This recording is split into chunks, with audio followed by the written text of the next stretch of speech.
If your footage is lagging, stuttering, or just slowing down your editing, even on a decent computer, proxies can fix that. In this video, I'll show you exactly how to use proxies in DaVinci Resolve 20, so your timeline plays smoothly and editing feels fast again.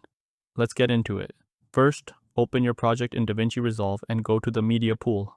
This is where all your clips are stored. Now select the clips you want to create proxies for. You can click one clip or hold Ctrl and select multiple. Once selected, right-click on the clips. Then look for the option that says Generate Proxy Media. Click that.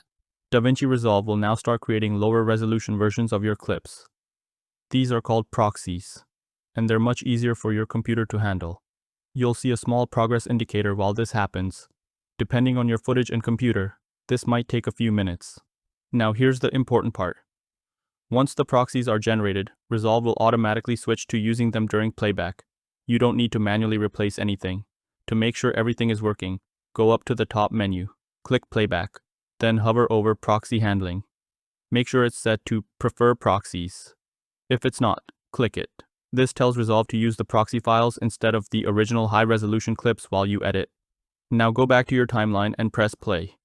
You should immediately notice smoother playback.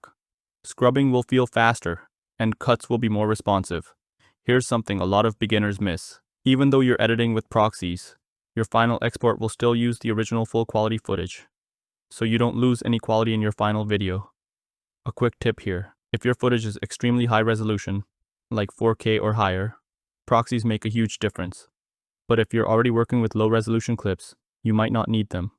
And one more small thing that helps: make sure your proxy format is optimized. You can check this by going to Project Settings, then Master Settings, and looking for Optimize Media and Render Cache.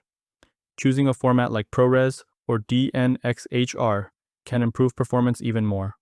That's it. You're now editing with proxies, and your timeline should feel much smoother. If this helped you out, subscribe for more simple editing guides just like this.